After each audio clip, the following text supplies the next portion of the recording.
Okay. Perfect.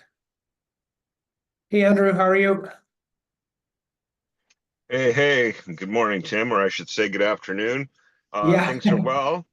I mean, going on appointments, that's a good thing. A little bit juggling the schedule a little bit, so apologies I couldn't join you guys for the last couple calls, but Oh, nevertheless, yeah, I'm here now. no problem. And yeah, the whole idea is for this to be a little bit dynamic, so not a problem at all. Thanks.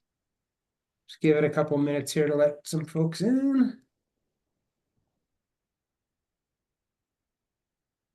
Hey, Adrian, how you doing? Good, Tim. How are you? Good, really good, thanks. Still cleaning up Kelly, how after are that you? windstorm. What's that, Adrian? Sorry? Still cleaning up after that windstorm up here in Oh, Barrie. right. Oh Yeah, yeah, so, wicked. We saw. I got actually. I had to postpone a home inspection because I haven't had power since the storm. So that's 11 days now, no power. oh, Third no. reschedule on a home inspection. Oh, Brutal. wow. That's insane.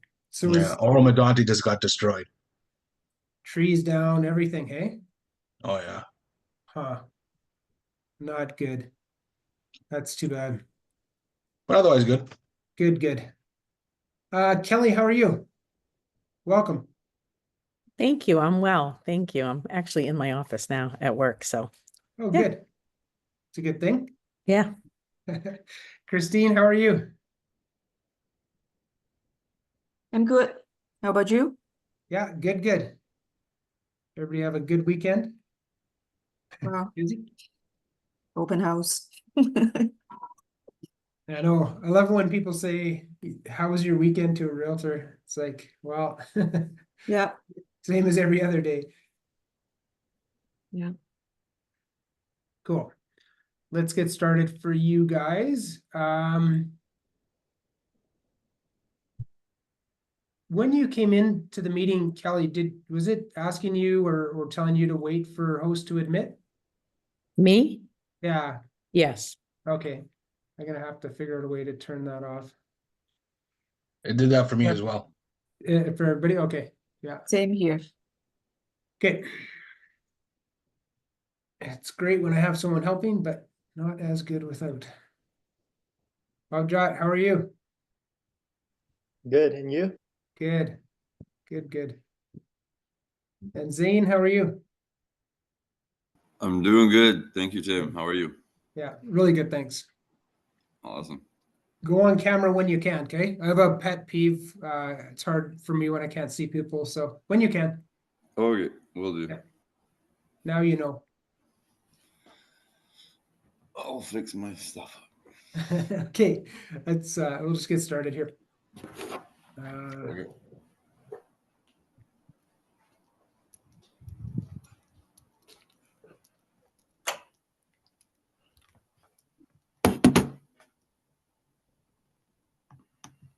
Okay, so today is what I want to really focus on and talk about is building your lead ecosystem. So it'll include online lead generation, but it'll also include a little bit more than that. But I will be trying to drop everything I do back to calling and conversion of some kind. So as you have questions, the slides are not all that detailed or all that long. I definitely want to discuss anything you might have, any questions, absolutely anything.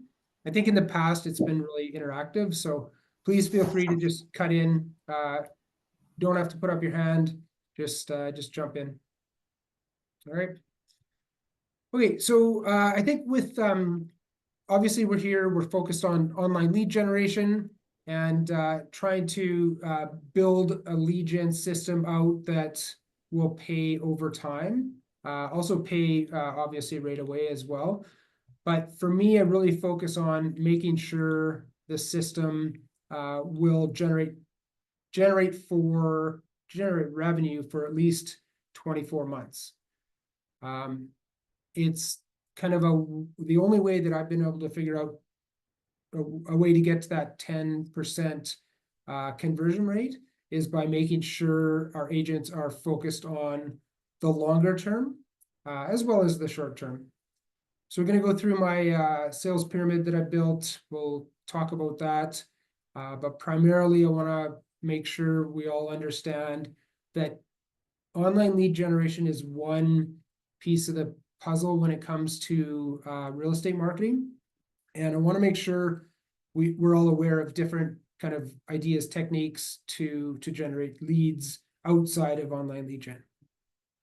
And I think almost everybody here is kind of in that boat now, which is great. But the ecosystem may include things like paid organic, relationship building, a number of different inbound sources that you guys have worked on over the years or have developed relationships with people over the years who may who will certainly come to you for your real estate expertise at some point in the future. It's always good if it happens sooner rather than later, but the reality is you've all built relationships. You're all relationship people. If you're in on this session, you're a realtor and you're probably really strong at developing relationships in a variety of different ways. Everybody will have kind of a different set of personal skill sets, and will have different reasons why different people like you and will trust you with a home sale or purchase. Okay. But I need you to start thinking about leads as kind of an ecosystem or an overriding plan. So if you start getting myopic and start looking at online leads as the only thing you're doing, I think you really run the risk of letting the other pillars or the other systems fall down as well. Okay. But online lead gen, I think you have to realize, is a really amazing technique to develop leads quickly. And if you're not developing quickly, we will definitely talk about different conversion techniques, but it should be looked at as something that's fairly quick. SOI, so sphere of influence, I think you have to take into consideration as well when you're looking at the broader scope or the broader umbrella of your lead generation strategy. Past clients, referrals, family, friends, former colleagues, whatever it might be, these are people that are known to you. Whereas things like social media and geo-targeting and online leads are usually people who are unknown to you when it comes to the leads that you're trying to generate. So you're spending money to really connect with people you don't know, so they're unknown to you, and you have to just do that one extra level of prospecting or filtering, and that's to make them known to you. And the only way to make them known to you is by connecting with them, in our case, with online leads over the phone. Okay. If you're doing some door knocking or flyer dropping, there's different ways that people will come into your life and be known, whether they call you off a flyer or they answer the door on a door knock. Those people quickly become known to you. So with online lead gen, we just have that extra step of hopefully getting to know somebody in like 10 to 30 seconds on the phone. Is anybody who here struggles or has a challenge with connecting with people on that first, let's just say 10 to 30 seconds on the phone? Zane? Okay, Adrian? Zane, why don't you kind of describe what the challenges you face are?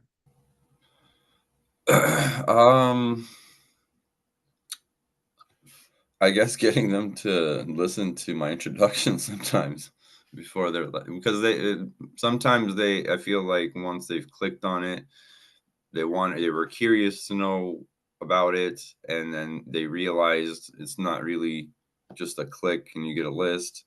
Someone's gonna call you. I feel like when I get them on the phone, that's when they're just trying to get out of answering any questions. Like, what was it about the ad that got your attention? And oh, it was my kid clicked on it, or they gave you some BS excuse. Yeah. Yeah, and I think that's probably everybody. Anybody else? Thanks, Zane. I'm gonna Yeah, talk about that. you know, I can agree 100%. And I experienced this yesterday, of course, with calling some leads. And it depends on the profile of the person, but there's a lot of times where just given the lead generation strategy, it's like, you know, I clicked on something that you were supposed to give me a home value and it was supposed to come to me and instantly, and this is, you know, this is a bunch of BS. You know, why are you calling me? You're supposed to do this. And you're kind of like, of course, stoked, like putting the fire out and trying to get them to understand that you're there to help them, but that they're just, the reactance is already like, you know, tenfold as a result of that. So that's a challenging piece, actually, especially at the outset. I find that that's a struggle because, you know, society today, the way it is, it's just, people are just so guarded. So, yeah, absolutely. Anybody else feeling that way or something similar? I've done leads for a long time. I've been doing this for 20 plus years. And I find that, I mean, you have to go through so many leads usually to get to the good one, you know, like I just started here. So with the online leads here to maximize, but I've paid high 4 figures a month for leads, and a lot of them are tire kickers. But then, you know, when you sort and sift, and if you can get the information, once you find a lead that is ready to buy, and I usually do buyers, I find it's a very quick transaction once you get the one that's serious. But you do have to go through a whole mess of them before you get there. For Makes sure. Yeah. sense. Yeah. Makes sense. Yeah, and I mean, I've built my entire business on leads. So to find this is exciting because the amount of money you pay for lead generation from other companies that are regurgitating your listings, that are putting out bogus information anyway. The lead sources, I can't wait to see the quality of the leads anyway, but you can always turn a lead that's ready, willing, and able to go. You know, that's what I find. So don't lose hope, because the leads that come in, you know, sometimes you're like, why did you even put your information? They forget. They're like, I didn't do that. Well, I don't know who did, but you obviously did. But you get someone on the phone, you know, and they're ready to go. I mean, my lead source from before weren't great leads. They were selling them to 5 different agents. So like you have to get on the phone immediately. You have to, you know, so once you get one that's ready, it's hard to not sell them a house, like what they're looking for. Absolutely. And I think that's a good point, Kelly. I'm glad, that's amazing that you built your business through online leads. And I think we'll work a little bit, Zane, on quick intros.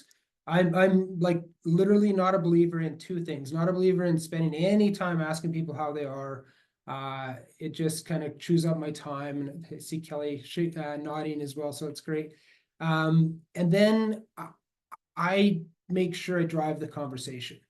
I never let, and I've learned this the hard way, I never let it be about a list, about an ad, about anything that, you know, they've clicked on. So we're gonna jump into that. I'll make that, Zane, a priority for next week. And I'll do some talking around, I think there's a 4-step process that I use called adaptive scripting. And it really focuses on putting you in a place where you're just responding and not reacting.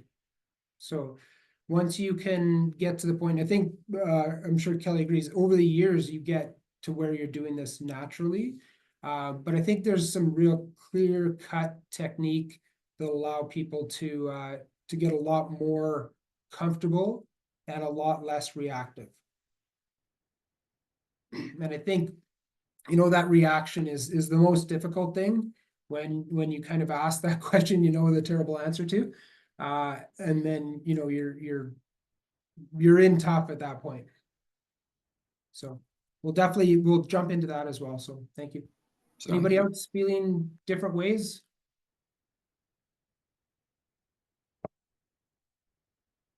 Okay, I'll jump in. So this slide, I'm just trying to demonstrate that in my mind, there are 4 general techniques to marketing your real estate business. And these may be seen differently by different people. I've kind of broken it down. Sphere of influence being the first, social media being the second, geo-targeting, and online leads. And I think everything you do can fall under one of these 3, I call them pillars. So when we look at the pillars, we're actually trying to figure out, it's a numbers game, and it's a bunch of levers happening at the same time. So I'll always encourage people to focus on, first and foremost, the pillar that works best for them. And a lot of times early on, though you might not like it, your sphere of influence is the number 1 pillar to be working on. Okay. We'll jump into that in a second. But you have to decide with those 4 pillars, if you're going to break them down that way, and I think it's the easiest way to break them down, break down marketing. So which of those sources is consistent for you? Because consistency is the key. Quality is second, but consistency is the key. I'm a strong believer that, you know, if you're in a position where you have enough volume to make 30 calls a day, there will be no doubt that you'll be getting 1 to 2 deals per month. And when you break that down into the hours that you spend, even if you're spending those 20 to 30 hours per week to get that 1 or 2 deals, you're going to see, you know, a great ROI. If you break it down hourly, a great hourly rate.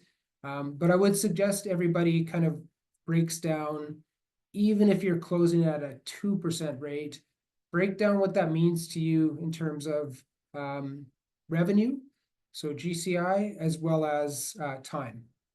So time versus GCI plus fuel or whatever you want to add in there.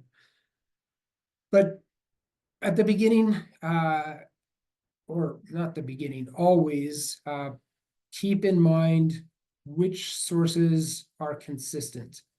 And consistent high volume is always the best. And then consider what's unpredictable. So if I have a lead source that's generating me 1 lead per month, and I knew that 1 lead per month was a certain quality, I knew it was a consistent lead flow, if financially it makes sense, I will always use that source. If it's unpredictable and still a source, it's less valuable to me than something that's consistent.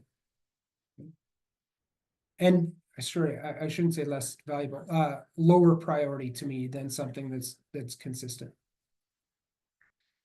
And the other thing you can do is once you have some technique where you have consistent, predictable lead source, double down and throw gas on the fire. That is the absolute best thing we can do, but just make sure it's something that's already predictable and already consistent.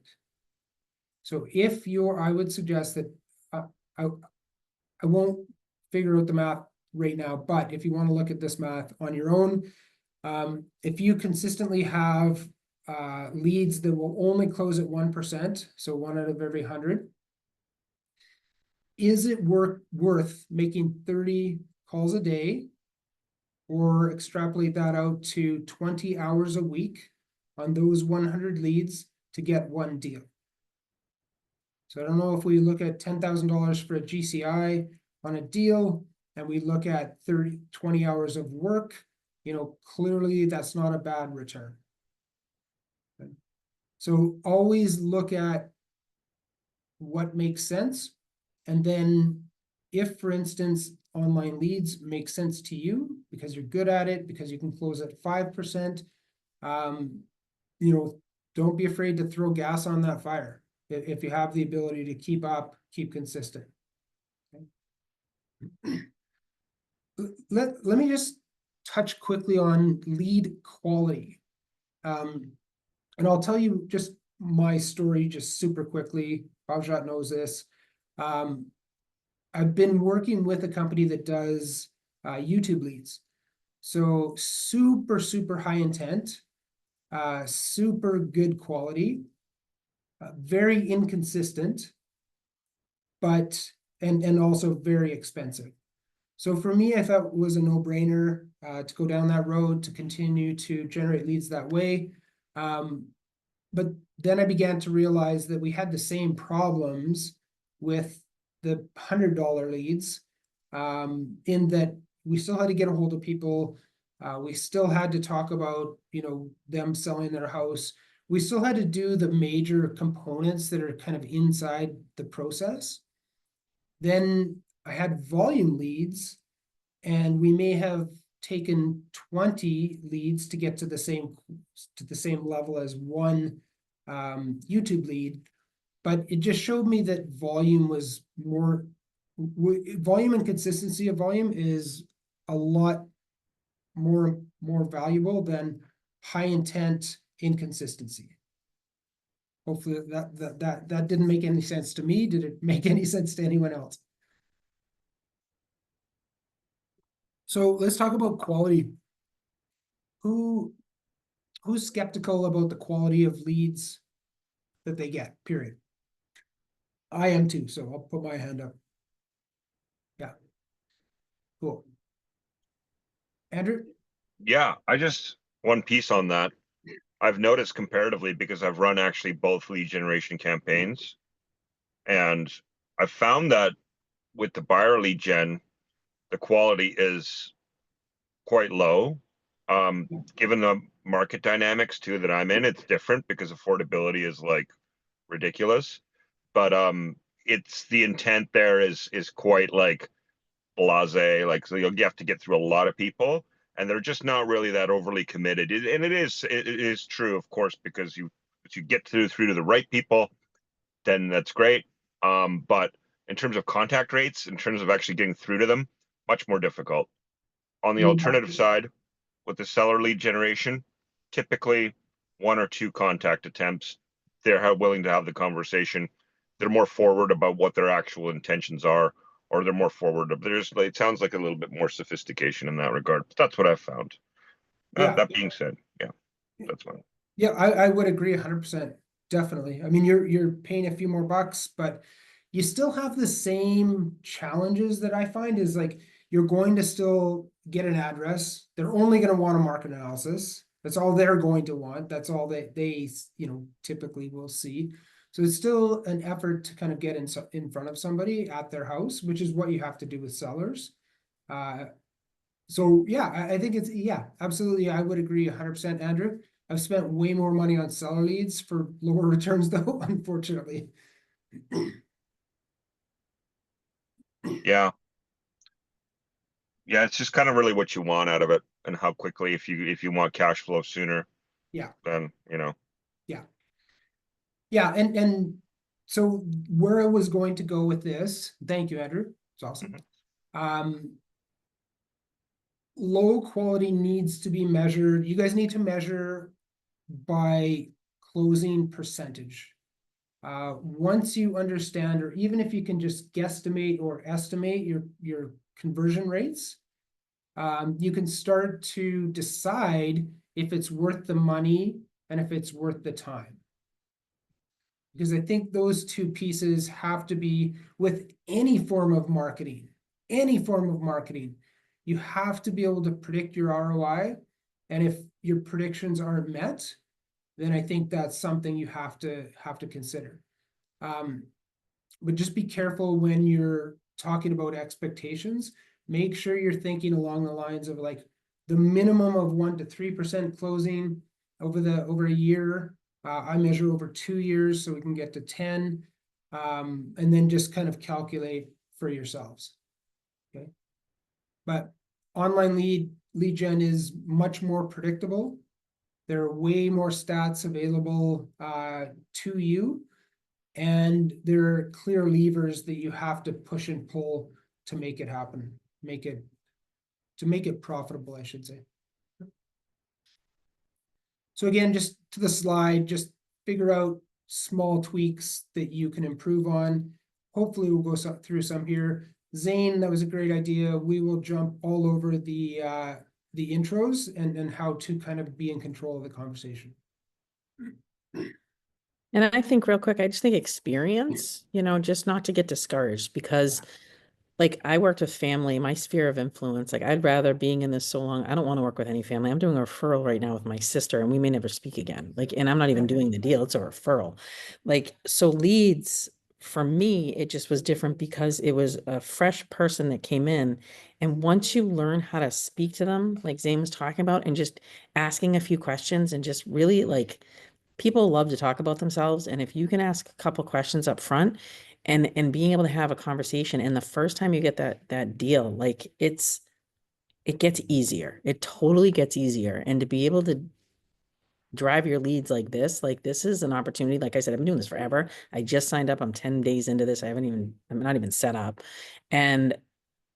But just as far as leads go, like don't get discouraged. Just keep calling because you're going to hit that one person and it might take 50. It might take 100. I mean, yeah, I've done dialing. I've dialed for hours with just bogus leads. But these are much more dialed in. I know they are because I've seen some examples. So just wanted to add that just with experience your closing numbers will go up insanely. Absolutely. And that experience will be like tweaking those certain things. And it like, I love that, Kelly. I mean, it just takes small changes to make huge improvements if you have volume. If you don't have volume of anything, it's impossible to get better. Right. And I too, like Kelly, I hated my sphere of influence when I first started. Family, friends, that was the last thing I wanted to do. So I turned to this, and yeah, I too, once I figured out that it was a calling game, I had a lot of fun with it. I have a lot of fun with it.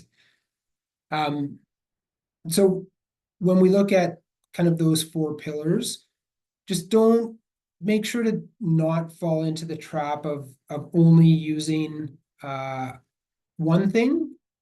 So, but also don't fall into the trap of trying to be everyone to everybody. So if you're trying to generate leads via social media, you're working hard on your sphere of influence, you're doing online lead gen, and you're door knocking and flyer dropping, honestly, you're just doing too many things. So I think with volume, the magic word, with volume, you can get better at whatever you're working on. If you have low volume across 4 different ways that you're marketing, you're really just not going to get good at anything. And when we talk about things like, well, any marketing, kind of any advertising, I guess, let's just talk about advertising. So any advertising that you'll do will have to follow the advertising rule of 7, which means any content put in front of somebody will have to be seen 7 times before there's cognitive understanding or realization or value that you're presenting gets to somebody. So that's of course an average. So if you're not having volume of flyer drops, like if you're not flyer dropping one area 7 times, you're just going to be spending some money with very low chances of results. If you're door knocking an area and door knocking once, again, it's something that has to be repeated. Okay, this has to be repeated. People can and might hire you after that first conversation. It's very possible. It's less likely than if you talk with them 4, 5, 6, 7 times. So your messaging, your information needs to be in front of some people multiple times so they can make decisions, based on that overview or high level understanding of who you are. If you're in a neighborhood and you're doing door knocking and you say going multiple times, how often should you be like in between? Yeah. How long should you be waiting? So door knocking's my thing, was my thing. I've door knocked probably 10,000 doors. So this is a really, really good question, Byron. There's I'll say 2 kinds of door knocking. So let's say you have a listing or somebody just sold a house and you door knock up and down the street and it's a one-time thing. That is fine. It's like posting a social media post. That's awareness. That's absolutely fine. But if you're strategically door knocking, I would suggest to somebody who's just getting started to pick 250 to 300 houses and just literally do the block every week. And every week you'll catch different people home at different times. You'll catch a person multiple times and you just say hello and hand a piece of literature. But the frequency needs to be as frequently as you want to do it. So similar to, like, let's just say a calling session, you pick 2 hours a day, every day, and that's when you make your 10, 20, 30 calls. I would always suggest to use that same format when door knocking. So it's almost a relentless pursuit of introducing yourself to everybody on the block somehow. And then after that, it's like just being repetitive and just saying hello.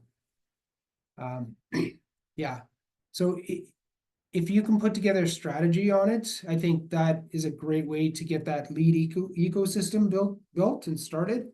But again, there aren't many people who are going to answer the door and, give you a listing. So strategy. One thing about door knocking is beautiful. You control the volume. There's no question about volume. You do it, you control the volume. And if you're consistent, then you also determine that you can control the consistency. Apartment door knocking, whatever you have access to, as long as you're consistent, and you'll get to know what the results are. Okay, thanks. That I think too, yeah. It's volume also allows you to get better at something. Okay, so here's my somebody asked the other day about labeling inside of a CRM. This is kind of the way I look at kind of the sales funnel, and I make it a pyramid because I think we're pushing people up the pyramid. But here's kind of an idea. I think that when we look at 100 people, let's say, 5% are generally in that kind of ready now phase that I call it. 25% are in a scared phase. They're scared to make a decision. They're not sure how to make the decision. They have something holding them back. Then about 75%, and this is really based on lead gen, 70% are in a desire to purchase stage. Something piqued their interest, a list of homes, 95% financing ad. There are a number of different ads that will all run that bring people into our world. And about 75% of those people are kind of in the desire to purchase side. Okay. And then that brings us to, again, this is pretty primitive, so I apologize, but I generally use it for myself and the students. So instead of a funnel, which I think kind of gives you the idea that you're putting lots of people in and they're kind of falling out, I flip that because I think instead of letting people jump in, we're bringing people in at the bottom and moving them up a pyramid. So we have a different sales cycle than a lot of sales that are out there, vehicle sales, life insurance, you name it. Ours is a nurturing up a hill in my mind, okay, which is awesome because now we know what we have to do. So again, 5% in the top of the pyramid, 25% in the middle, and then the 70% in the kind of base of the pyramid. So when we break it down, the top 5% are ready to purchase. They're ready to go. The middle 25%, these people are scared to purchase. They know they want to make a purchase, but they're scared for some reason. And then the bottom 70%, they are in that kind of desire to purchase group. And what that means is they've come into your funnel they've come into your like lead gen system, let's just say, and 70% of those people are kind of just looking, just browsing, not ready yet, kind of all of those types of things that you hear. So don't feel bad if 7 of 10 people you talk to are just looking, because they are. So when I talk about a closing rate of 10%, you have to look at a closing conversion rate over a period of time. And trust me when I say that period of time goes by really fast. So if that period of time that you're focused on is 2 years, and 2 years to get to some of these people in the 70% category, that should be okay by you, right? So if you get 2 in the first 6 months, 2 more in the first year out of 100, and then kind of another 5 or 6 people after that 1 year mark, that's how you should be building your business when it comes to online leads. Well, oh, sorry, go ahead, Christine. Yes. Oh, Tim, I wanted to check with you. I know that, like I'm doing this online leads, right? With William, right? The systems. yeah. So a lot of the leads, I don't have many at the moment. I just started and I got those leads, like either they don't respond to my calls or they don't respond to the automation, the messages sent out by the system. Yeah. Would you suggest to continue let the system run to send out the messages to them with the hope that they might, for example, if they are in the 70% category, so maybe one day they might be ready, but sometimes I find that too many messages might be just counterproductive in the sense that they might feel that this is too much of of receiving this, because they don't want to reply to me, which is normal, expected, or answer the phone calls. What is your advice? Yeah, I mean, number one, when you've just started, it can seem really frustrating because you don't have volume yet, right? You don't have volume that you can work yet. So that's the first thing. So that will come. It will come with time. But that is the number one thing in lead gen, I think, is like just having a volume to work on. And then secondly, I'm not a massive fan of like automated anything.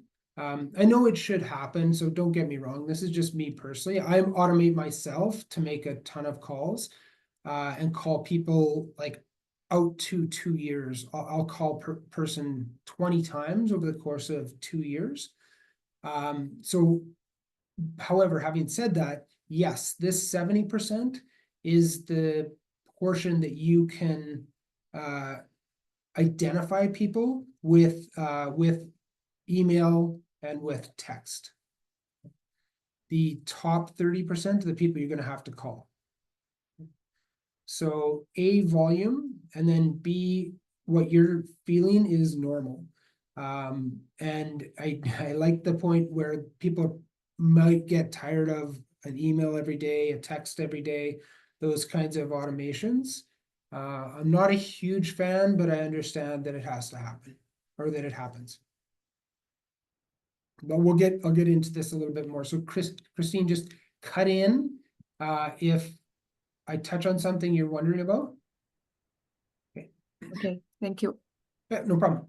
So imagine that 70% as kind of your nurturing. Now, what happens with the top 5% of people? What do they look like, and how do they identify themselves to you? What should you be looking for? So people who respond, have financing, they typically will take you on showings. They'll say, how about this? So you may have to deal with them in some kind of way where you're identifying what they're doing, you're trying to figure out finance and everything else. But just to self-identify, these are the people who literally take you on showings. They want to look at this, they want to look at that. You still have to qualify them, but that's the group that's typically ready to purchase. You'll get people, no doubt about it, who just want to go on showings and have no intention of buying or selling or buying. But that's your job to qualify them. But those are the types of people who will self-identify. The scared to purchase people, this will be the majority of people who you talk to and have conversations with from your lead gen, or from absolutely any form of marketing that generates leads. Okay, they have pain. They're scared to purchase for some reason or another, and most often in real estate, people fear making the wrong decisions, and then they have concerns about money. So when I talk about pain points, I'm literally talking about things that cripple them from making a decision. Typically, these people will have those conversations with you. You'll set up searches, or you'll start helping them search for homes, maybe showings, but they have some underlying fear or pain point.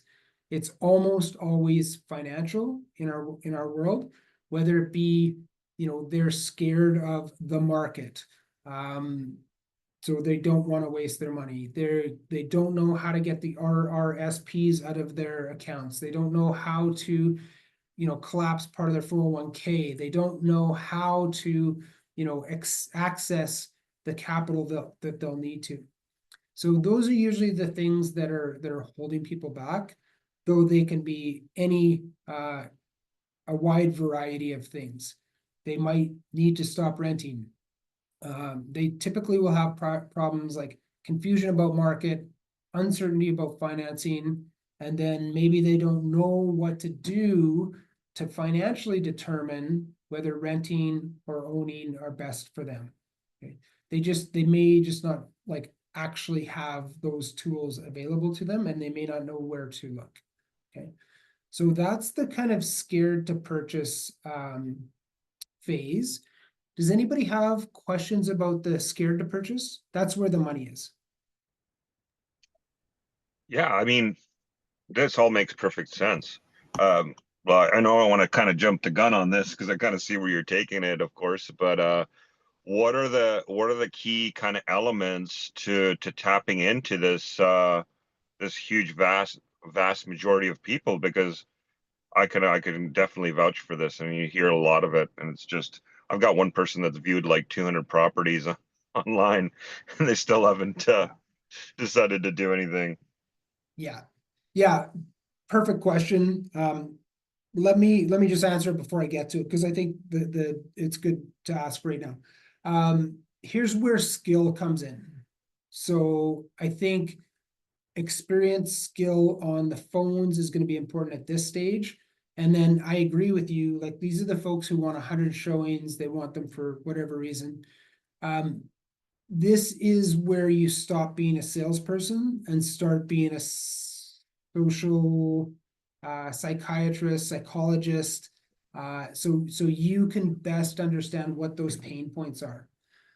The best part about being able to identify a pain point is it can flip the script immediately. And it can be something as stupid as just assuming that renting costs more and buying gives you equity. Sometimes it's just showing like they're $1,500 a month versus $1,500 into their own house, plus an uplift of 500. Like sometimes people know what they're concerned about, but they don't have the solution.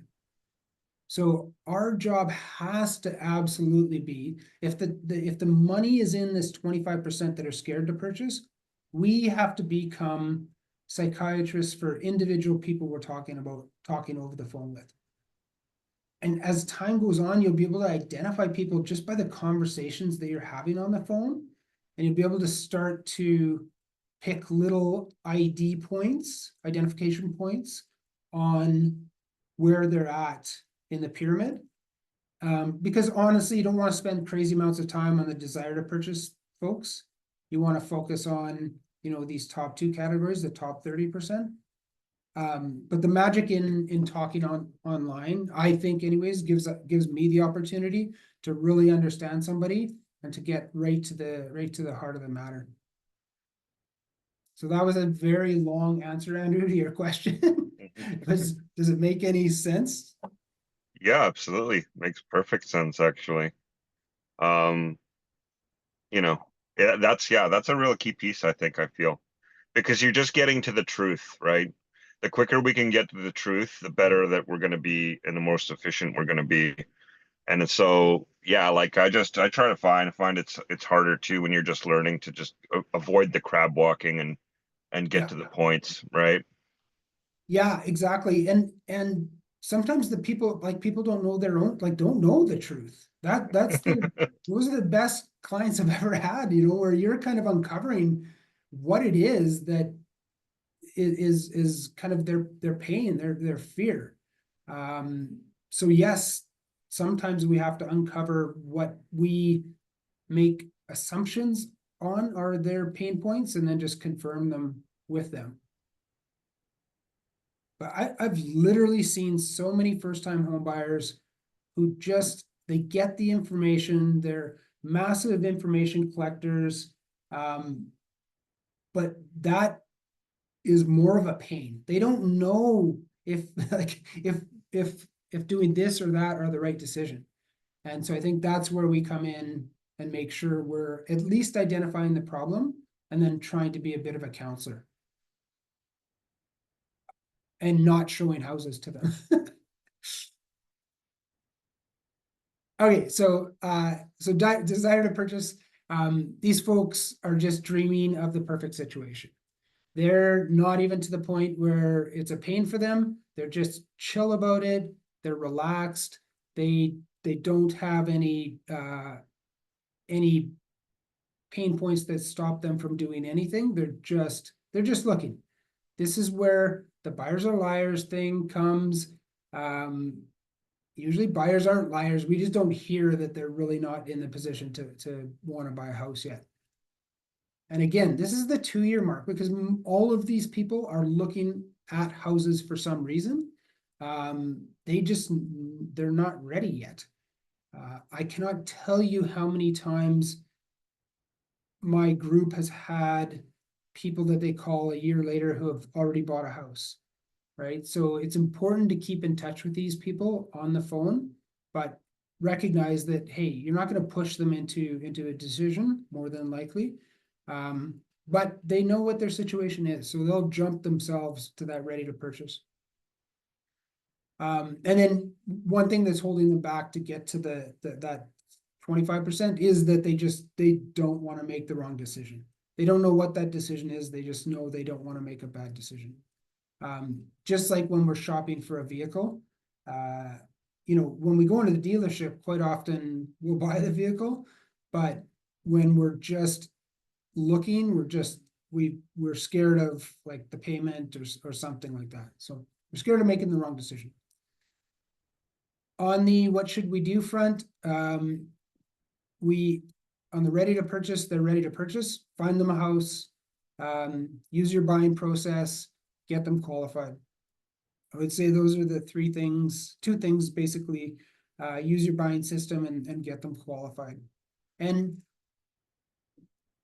I don't like asking the question, are you pre-qualified? I don't think that's what we should be wondering about. I think we should be wondering about if they're able to finance the house. So that could mean, are you approved for financing? Do you have financing in place? Sometimes there's situations where there might have to be a second signer, co-signer, family member involved. So asking that pre-qualified question might not always be the best question, in that they may have a different form of financing, or they're looking to you or to us to figure out a way to put together a financing package. Could you restate that question or how you asked that? Okay, so when we're asking if people are pre-qualified, I don't like that question, because what we're actually wondering is if people have financing in place to buy a house. They we may be able to help them understand that they can buy that house with a cosigner, they can buy that first home with some first-time home buyer advantages, government programs, etc. So the pre-qualified question, or do you have financing in place, may be a question we have to bring them into that top 5%. But just knowing they have financing in place is probably more important to me. So it may be bank financing, it may be private lender, it may be whatever it is, but all I really care about, to be honest, is if we're going out to look if we're going out to look at houses, you just have to be able to buy it. So you would suggest asking simply, do you have a means of financing this property versus are you pre-approved? Yeah, pre-approval will always be a yes/no answer. Sometimes incorrectly, they might just have filled out a mortgage calculator and think they're able to buy a house. I want to know that they have that financing arranged, or if they're able to arrange the financing. Okay. Does that make sense? Right? Just, I guess, a little bit of semantics, but yeah. So when we're talking about this scared to purchase, we have to help build people's confidence, help them become more confident. And as Andrew suggested, it's now we're like a psychologist and we're in the phase of identifying their pain points and trying to help them. Something is going to help them decide, and it's either going to be us, quite frankly, or another realtor. Because we're not committed to them yet, and they're not committed to us, possibly. If they are, they are. But if it's just strictly a lead that's coming in from mail drop or lead gen, we have to make sure that people have what it takes to get them confident, and then we need to get them to hire us immediately after that or before that. And give them news. It's not always good news. Sometimes people are scared for a reason, but sometimes we have the solution to that reason, or we've seen 100 people do the same thing, but that person doesn't know that that same thing's possible. Okay. Programs, savings collapsed, different ways to finance the house. Those are all things that we've probably seen multiple times that we can talk to them about if that's what they're fearful of. And then the bottom 70 are really nurture. Nurture them a long time, show them numbers, because don't forget when they make that decision to buy, they're going into that scared to purchase phase, and usually scared to purchase is financial. So in this nurturing phase, if you can make it as much about financing as possible, that'll help you get them to the next stage. Let me just ask, what do, just, and chime in, just what do you guys do to help educate somebody on finances or on the cost of buying a home or whatever it might be? Anybody? Okay, I so, either send them to a mortgage broker for mortgage advice, or I show them what the value is in a certain area that they're looking for. perfect. Yeah. Just brainstorm. Thanks, Zane. Brainstorm and work on different ideas to educate this desire to purchase group as much as possible on the financial side. They'll find the beautiful home they're looking for. There's absolutely no doubt about that. And alone, I think in your situation too, like this is going to be, you're definitely nurturing people on the finance side, because those are big purchases. So just make sure that different ways, just as Zane said, talk about mortgage pre-approval, introduce mortgage person. And if it's less hard hitting than that, just when you're calling and you talk with people, that's where you should be able to say, hey, I'm going to send you over a little bit of information market-wise or different ways to finance. different ways I've seen my clients finance. So don't be afraid to kind of, instead of just sending this information, doing the telephone nurture. Because when you're first nurturing people, I think at that point you're going to identify and you're going to be able to kind of have a game plan for them.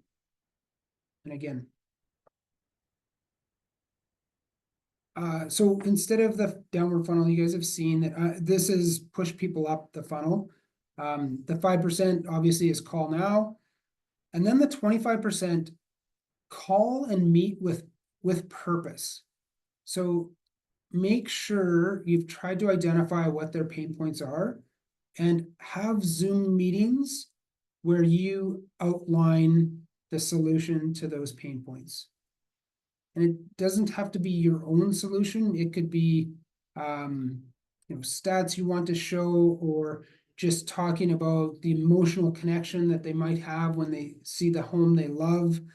And, let's figure out the financing so that if that happens, then you're in a position to make the purchase on the house that you love. So anything you can do to meet with them and talk about their actual challenges. If you get Zoom meetings, please just make sure there's some purpose behind it. Even if you're wrong and you've not identified the problem correctly or their pain, it'll still be you, exploring a certain part, which may not be the number one reason they can't enter the market, but it might be a reason. Yeah, so just make sure to keep people relevant in that desire to purchase. So Adam couldn't make it. So I think Adam asked me last time how I would tag people in the database, and I would literally go and tag them whether they're ready to purchase, scared to purchase, or desire to purchase. I'd treat the desire to purchase differently. I'd treat the scared to purchase as if next time I get them on the call, I need to figure out what their pain points are. And the ready to purchase is just like literally talking about searching for homes and going to see them. I had asked that as well, actually. Oh, did you? Okay, sorry, Byron. It was you. No worries. Yeah. So I mean, And then to I'd me- also been asking about if you can get the tags to initiate processes. Yeah. So what you could do is, what CRM do you use? Sorry. I use Elite Realties, but it's Go High Level. Yeah. You can definitely, as you tag, as you tag people, they can obviously be in that tagged category, but you can set automations that when you tag somebody, something happens. So if you're talking about the desire to purchase and you want to send out a newsletter, you can tag with, let's say, if you were to desire to purchase, and you can be sending them information. Yeah, maybe generally or specifically, I guess, too, but you could just restrict it to the desire to purchase. Which is good because the ready to purchase you might actually be working with already. But yeah, that should be no problem at all, actually. Okay.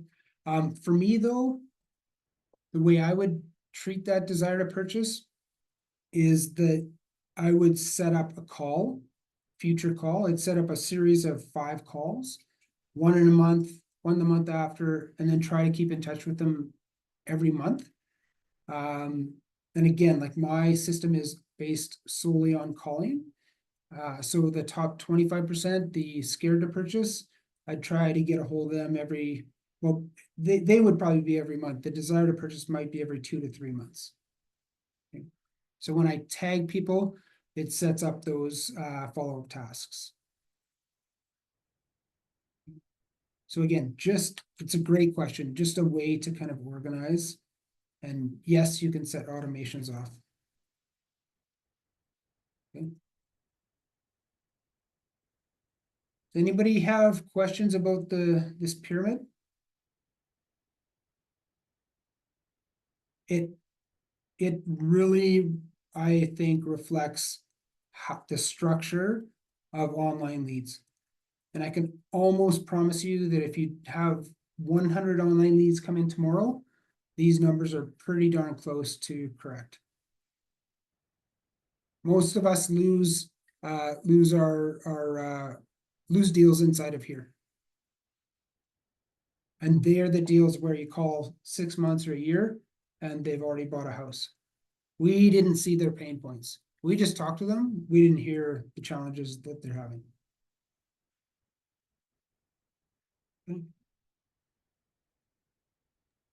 I think it's interesting. I'm just gonna real quick, because Yeah, of course. the people that are online, like the people that are filling out these forms and asking questions, even if they don't want to admit that they're asking the questions or looking for information, they are. And if you have even a CRM, but if you have your IDX or your MLS that you can put them in a search just to capture their attention every single day, and then you check and see when they're logging in, if you have a system like that, then you're able to see whether they're just poking around, whether they're serious, follow up them. I think it's great to be able to track a little bit of what they're doing, if they're checking out your listings at all or what you're sending them, to see also their level of seriousness. But they're all looking for something. Yeah, love it. Yes, yes, yes. They're all interacting, filling out a form. Anytime I fill out a form, I know I'm getting a call. Yeah, so folks are in this pyramid somewhere. And Kelly, I think too, like maybe if you can comment on volume. Once you had enough volume to kind of call as much as you want, scrape out people, it just changes things, I think, and I don't know how you feel about that. Absolutely. And I think so. I was just talking to a colleague. So I had purchased leads in 2018, 2019 for my whole business. That's all I did.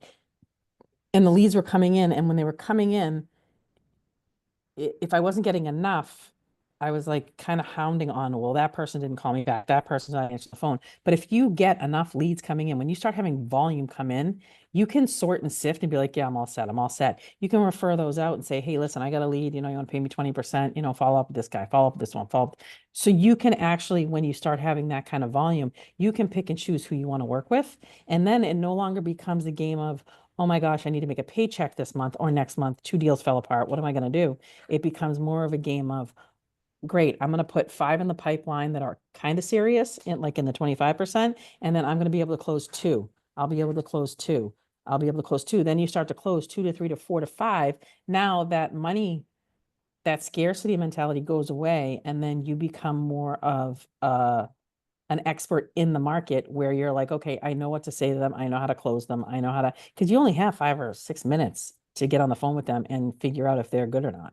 And then you need to sort and sift. And I think once you get volume is what's going to make the biggest difference. And that's what attracted me to the system, is the amount of leads that are coming in from the ads, and being able to tweak my ads to be able to get that type of volume that are just coming to me because they're not shared with other people. These are just my leads. Do you know what I mean? So there you are, and just to be responsive, don't let it sit. And timing is everything. These people are on the computer filling out a form. You have to call them back immediately. And I know that's kind of tough for people to understand, but if you have a 3 to 5 minute respond time, your chances of getting them on the phone and your chances of having a serious lead go up much higher than if you let them sit for 2 or 3 days. They're gone. They've already talked to 4 other people. So that's my experience. Yeah, responsiveness is really important here too. Yeah, thanks, Kelly. I think too, like if you guys want volume, you want to add volume, find somebody in your brokerage, in your area. There's lots of people who don't want to work the leads or don't work leads. Just get more, and sure, they might not be fantastic, but you can then do your job more effectively. If this is the primary thing you want to do, you can make those X number of calls per day. You can get better. So I'd suggest that almost everybody will have somebody they can ask for some old leads from.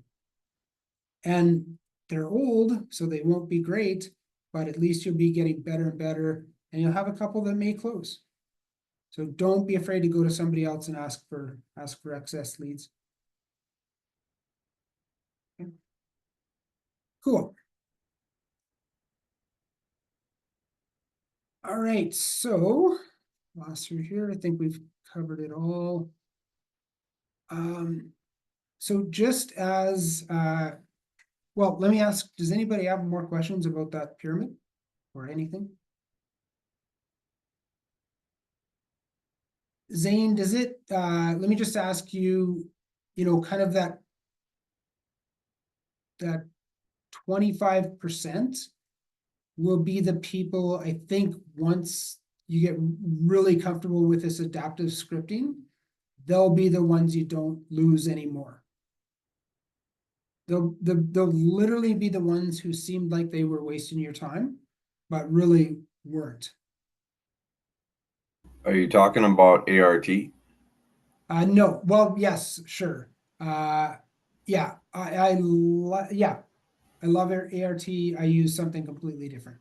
So for me, I guess it's all kind of, I think ART came from what we're going to go into. It's something I've used for a long time. So yes and no. Yes Hey, and no. Tim.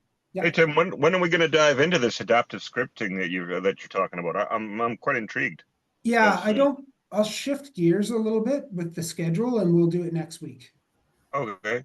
So like Monday, from like a week from today? Yeah. Perfect. Good to know. Thank you. Yeah.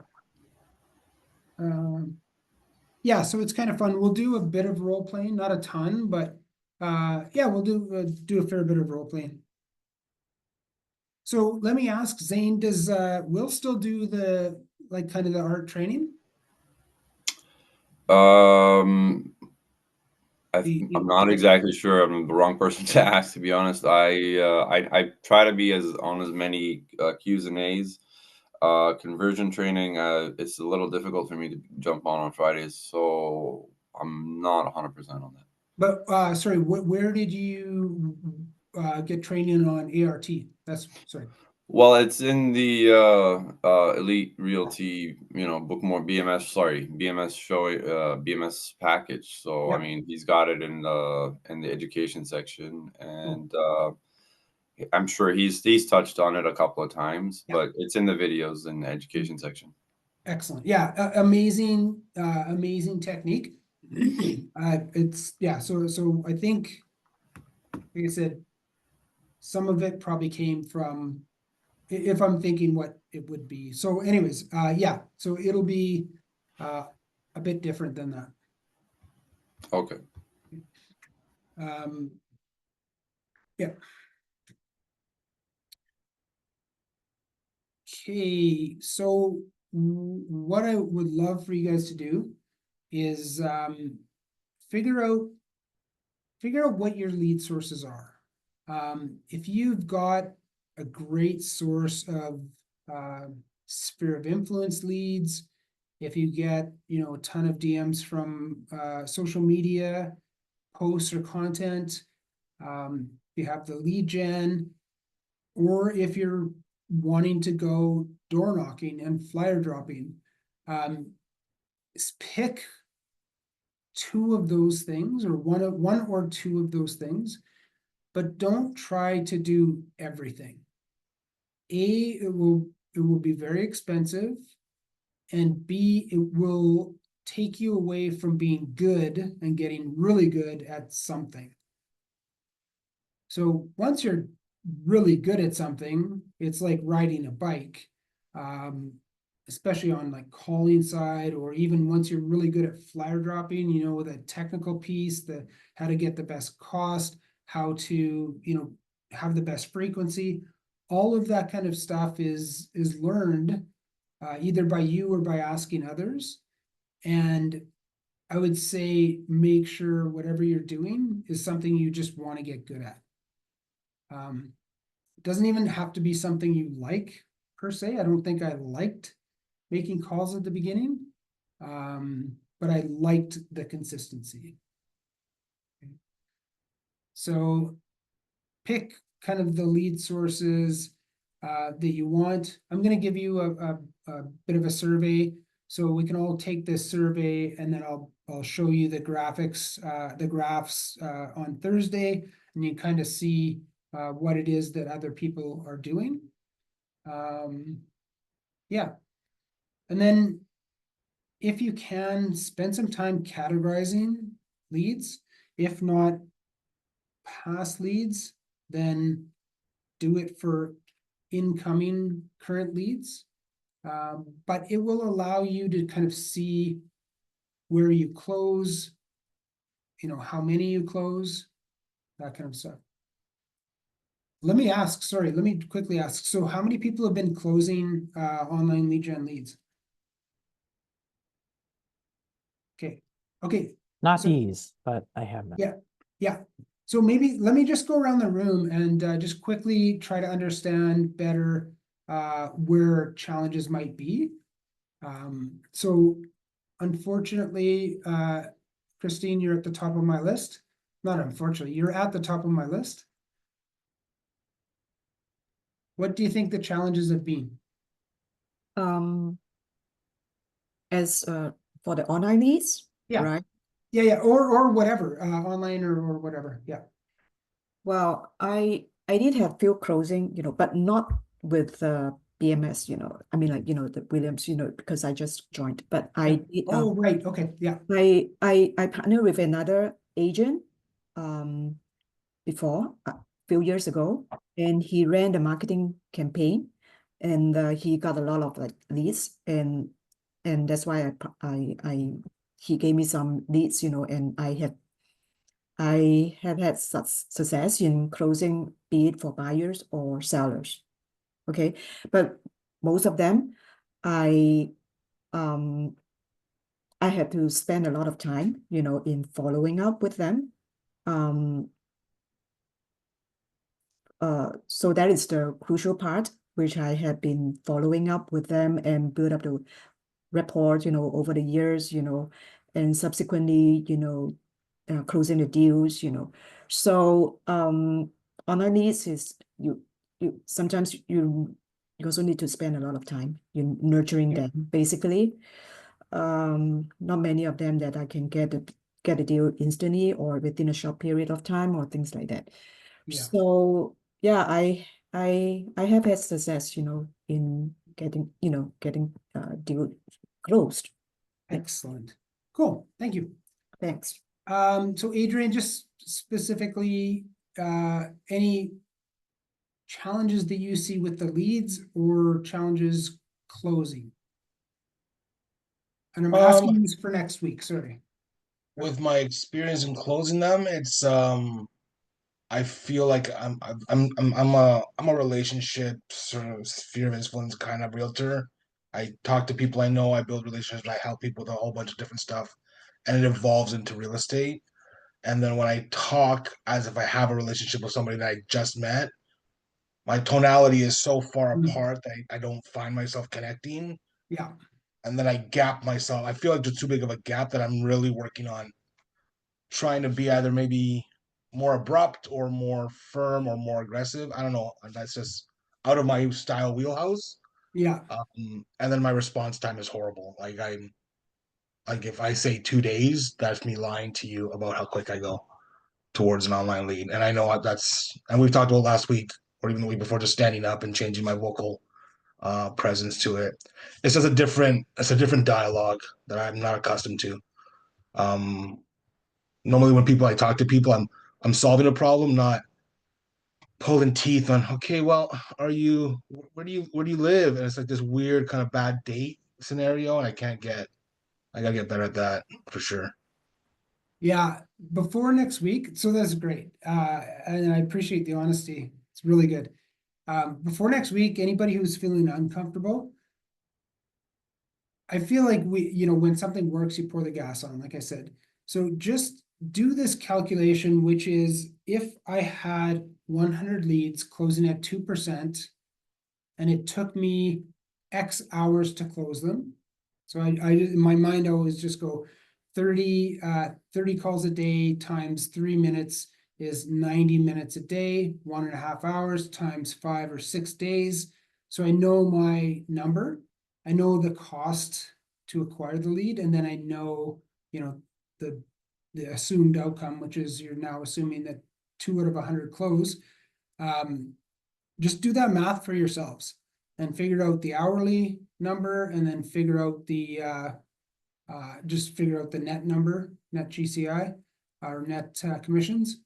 And it's an interesting exercise. I do that every time I get frustrated, because then I realize like my 20 hours of calling per week makes me more money than anything else I could possibly do. Yeah, Kelly.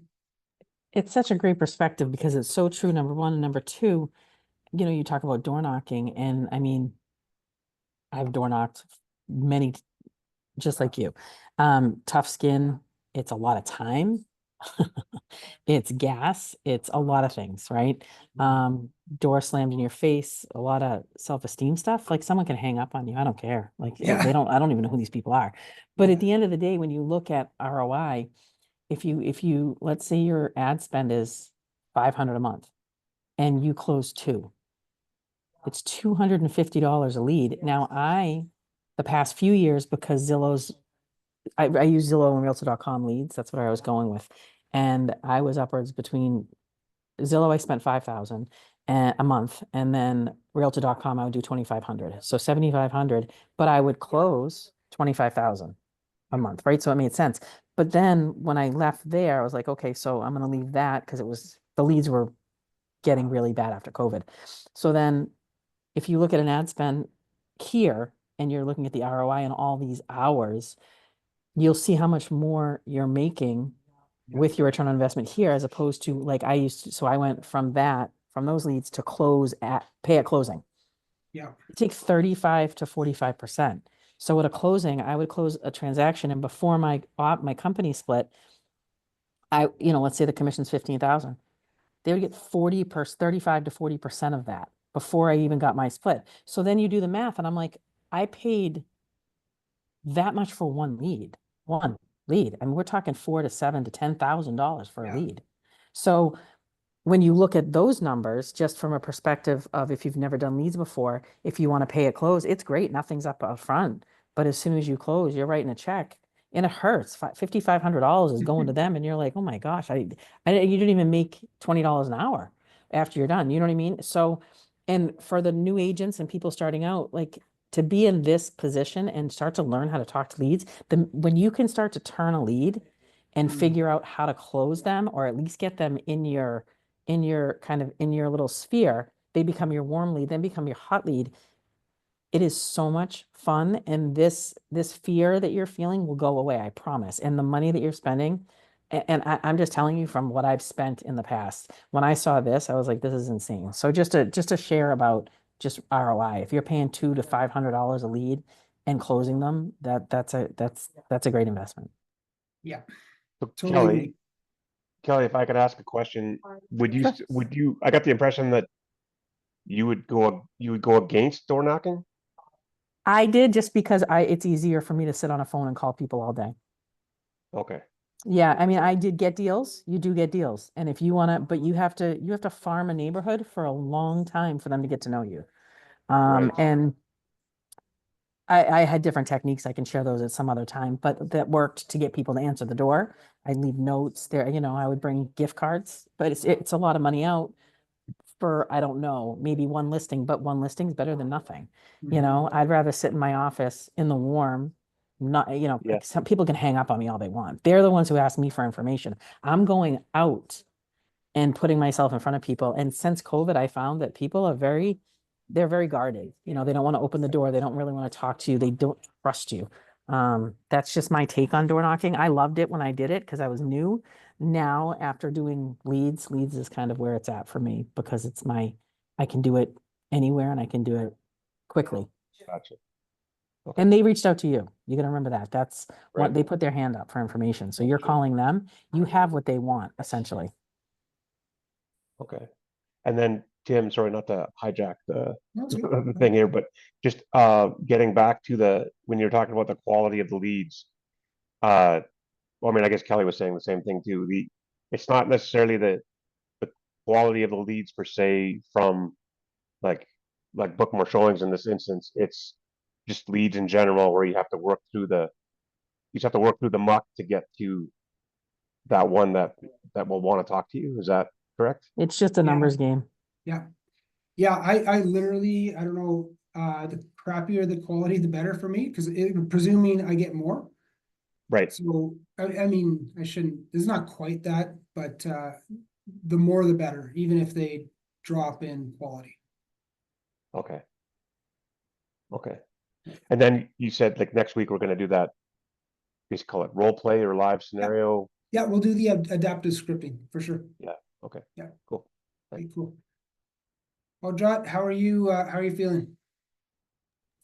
I think the main issue for me right now is probably just volume. So like I haven't had enough leads come in, and so I did like increase my ad spend in my second month.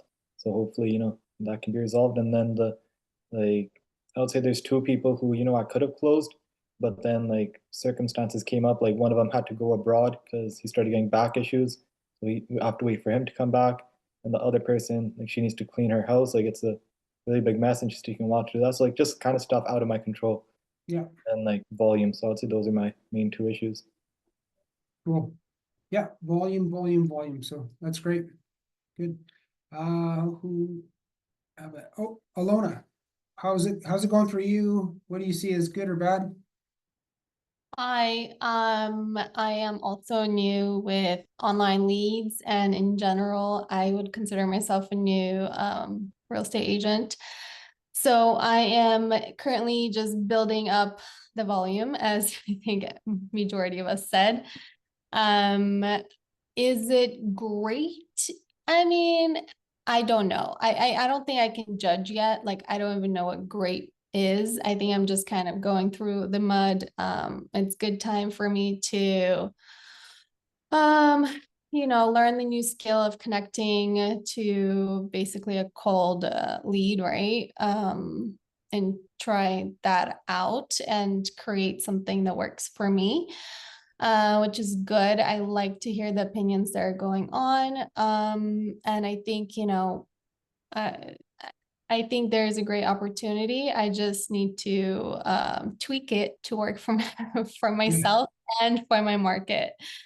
I think my market is tough, especially that we don't have a MLS that's centralized, which is the hardest portion, because technically all of our listings are online already. So it's on Street Easy, especially in Manhattan. I think in Brooklyn and Queens, there is an MLS that you can connect to. But again, you'll need a car to get, to go out there. And if you're in Manhattan, you don't have a car. So it's just kind of like, pick and choose what you want to focus on. Can it be something that later on focus on? Sure. But at the moment, I think I want to focus on my area specifically. I think that kind of sums it up for now. Well, let me ask, just because I'm super curious. What kind of leads do you get? Like they're legitimately looking in Manhattan? The online leads? Yeah. Well, my biggest issue is that they don't pick up the phone at all. So that's my number one issue. And I don't know if it's the ad type, right? Because the ad is salesy in a way. Like it's like you look at it and right away it's like an ad. So I'm just kind of trusting and trying out the system in a way and just kind of letting it roll out, because it's been less than a month. So I'm not, I can't even really judge anything yet. Number two, when I do actually get someone on the phone, a very small percentage, but they'll say something along the lines of we're just looking, and they're just like they want to run away so fast from you, they just won't even let you say anything and they hang up. Yeah. But that's a small percentage. And the other percentage is either it's a rental or Section 8, which is Section 8. Or Yeah. do you guys have Section 8? Okay. Okay. No, I don't, Is but it different? I don't know how it is in Canada. like is it It's condominium? subsidized housing. It's So- a oh, it's a okay, lower okay. income subsidized housing. Yeah, so it's really low income, and it's so low that I don't even know where they live now, like technically, Kelly, where are you from, may I ask? I'm just outside of Boston, so Oh, okay. I know your market. My sister's actually just listed her flat in Manhattan, and it has been somewhat of a nightmare. So yeah, so I'm very familiar with. Everyone's on a pause in Manhattan currently with the tariffs as well. Yeah, it's crazy. You guys are doing nothing. and Everyone's yeah. who was about to buy, they're pausing and they're putting everything on a pause. All the sellers are kind of going off market and they're like, well, if there's, a buyer. That's kind of, where in the millions, under $1 million, they're just looking. So you have that crowd. Yeah. And then, yeah, I think that just kind of sums it up. Yeah. Yeah. Different Love markets, to yeah. connect with you, Kelly, because Absolutely. hear a lot of experience from you. I'm just, trying to grasp all information from anywhere. Absolutely. Cool. Amazing. Cool. Jonathan, how are you? How are things? And I guess specifically frustration, excitement about leads. Well, Alona pretty much said everything. I mean, I got some leads. Well, I was away for 5 days, so I didn't have the chance to call them yet. But every time I'm trying to call some of them, well, all of them, maybe I have like 95% that doesn't answer. And even if I send text, nothing. So and the few that answered, they're not ready yet, or not interested, or they click by mistake, or it's Are your leads Francophone or English? no, it's all English. The ad was well, it's still in English. The text is in English, but the image is in French. I mean, the text and the image, but all the text like above and underneath is all in English. They said they're working on a translation, but it's not happening yet. Yeah, that's interesting. Should definitely be higher than 5%, no matter where you are or what you're doing. So let's see what happens next week, and definitely that should be higher. Okay, so I increased my budget as well. Now I'm at 600 a month. So not sure what the others are at. So yeah. More importantly, like cost per lead, I think, because everybody will be in different markets and cost per lead could be much different. It was at 19, but usually it's between like 12, 11, 12 and $13. But at one point it went up to 19 and then went down to 12 again. Yeah, it definitely fly around. Okay, cool. Well, let's hopefully next week will help. We'll kind of get to the bottom of it. Something, yeah. We should even talk offline, because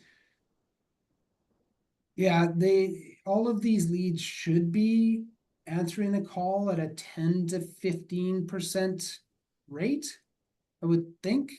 Maybe 20 in certain markets, but so if it's 5, maybe just actually measure it, Jonathan, like full on measure it, okay?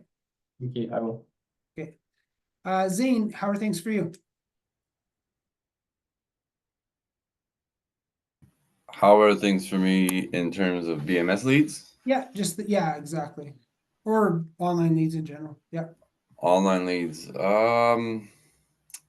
I'm struggling with them. I'm just because I'm not used to them, and I feel like this was kind of a difficult time to get into this type of business, considering I'm not really I feel like I'm not really ready to. I wasn't ready to take online leads, but I was ready to try something new.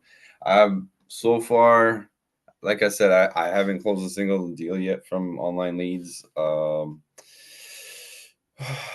know I started pretty strong, and I've had to reduce my ad spend a little bit just because cost was getting a little bit high, and I feel like I focused primarily on BMS for the first month or two of this year, and then I noticed that my business went down because I don't have listings.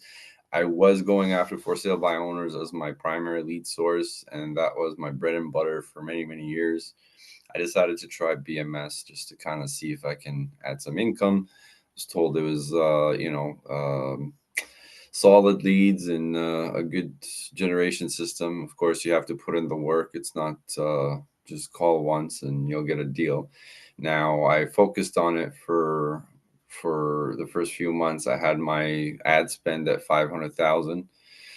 I get leads. Some of them are wrong numbers. Some of them are out of country numbers, like India and wherever. And some of those guys obviously don't pick up. If it's a wrong number, it's a wrong number. So you try to put them on email. You don't connect with those people. I've connected with a few. There has been obviously, a few that were promising leads. I felt by the time I got to them, they were either already listed, already had an agent, or I may have just missed them by like maybe a day or two. But majority of the leads I find are obviously window shoppers or tire kickers, and I find it like it's a little bit hard to connect. Like the people that were serious, they were hard to get a hold of. By the time you got a hold of them, I felt like they told me that they had already signed with someone or they already have a realtor, and it was difficult to convert them. With that being said, I've reduced my ad spend just so that I can focus on other lead generations and get some more business from other sources other than BMS, and just kind of go back to the drawing board and see what I'm doing wrong and see what I can improve on. Yeah, I mean, it's tough, it's tough. Let's do the adaptive scripting next week, and I think it'll change things. I hope it will change things for you a bit. But then also just, like I suggested earlier, just do the math to figure out if this makes sense for you, right? Like if sometimes it's not for everybody, straight up, like it's just not for everybody. But yeah, just do the math, and then we'll figure this out Monday of next week. Okay, sounds good. Well, I can hear your frustration though, and I have lots of times when I have that same frustration, so. Yeah. Oh, it's just it's like a game that I'm trying to figure out how to play, and I'm good at figuring it out. It might take a little bit of time, and I just need to get that one deal in. And I just honestly, I feel like some of it, I'm not gonna blame all of it, but I believe like some of it has to do with people's hesitation due to the tariffs. What market are you in? Edmonton. Oh, we can help you. Okay. No, I mean, like I said, like I can. Edmonton is a pretty hot market for sure. Yeah, no, but I feel like I still feel like because I'm new to the whole online leads and I'm just trying to figure it out. I felt like maybe the tariffs are kind of affecting people's decisions to move on with a purchase or get into the market. Yeah, for sure. Well, let's talk next week, and I think I'm convinced we can kind of create a situation where we might be more aggressive about it too. So that's great. Okay, awesome. And you can call me anytime too. I think my number's on any of the emails I've sent. Okay, sounds good. Thanks, Tim. Cool. Are you from Edmonton? Yeah. Okay, sounds good. Yeah. Byron, how are you feeling about things? I don't know who I've asked and who I haven't asked. We talked Okay. a little bit Okay, before, but I feel like Zane was reading my mind. I'm pretty much feeling the same way as him. So Yeah. just with Normal. everything. You're in Edmonton too? Yeah. Okay, cool. Excellent. And I think Kelly, how are you doing? I don't know if I've asked. Sorry. I'm very new. I have nothing set up. I haven't even gone through the first getting started video. So Okay. I came on board like 4 days ago and then I just joined in here. So Yeah. I'll let you know. I just, I mean, the quality of leads, you kind of have to tweak your marketing too. So like the first month, the leads probably aren't going to hit. It takes a little bit. I don't know how long everyone's been in, but I do know just when I did my own leads, it never took off. That's why I'm here. And I just know it will take a little bit of trial and error and testing. The leads that I got were looking for certain houses. So I'm curious to see how the lead response will be with a stock photo. Do you know what I mean? Like with an AI type Yep. marketing. Definitely curious to see what that looks like, but I'm here to stick it out. And I do know it will be worth it. And if you close, I mean, even if it's, I mean, there were people that I spoke to in here that were closing 3 to 5 a month. I mean, Yeah. that's amazing. Yeah, you do that over time with experience, but even if you close 3 to 5, in addition to everything else that you're doing, that's 3 to 5 that you wouldn't have had. So, and it's also a write-off. There's benefits to it. And I'm willing to help anyone that needs help because I've done it for a while. So that's where I'm at. Cool. Thank you. Yeah, so just so people know, I have nothing to do with BMS. Other than just knowing Will and I helped them at the very beginning 4 or 5 years ago. And just lately they've asked me if I do this, so I'm happy to do it. But that's why I'll ask questions. You don't have to, there's nothing offends me in any way. So just yeah, so just have these conversations. Okay, Andrew, did we hit you? Yeah, no, the thing is here, like, I've closed a couple deals so far. It's only been a 6 months. I've got a lot of deals that kind of almost fell through, basically. I've got a lot of nurtures. I've got a lot of people that I'm continuing to connect with. I'm starting to evolve in the conversational framework where people are starting to be like more so like curious and are actually asking me like, what's your name again? And that's a really good sign. And these conversations are getting longer, they're getting more engaging. I think the critical piece is that you've got to bring value to these people. People are not going to take the time when they're already struck with hesitancy and uncertainty as it is in the economy to entertain your conversation when you don't have much to give. The reality is that it's kind of like bottom of the funnel leads or is where the bloody waters are, and that's where the opportunities are. If you need business soon, if you don't need business soon, you got to work the top of funnel and know how to do that. And that's a skill that you build over time, I feel. And it's happening. It's just it is a game of time. You got to play the long game. But going to where like your product and you know exactly what to bring to the table. It's different for everybody for sure. I've got some listing presentations that I've done and people are like think, oh well, it's only worth 1.1 when I thought it was worth 1.5, or 2 million. I was gonna say I was never gonna take anything less than 2 million for it.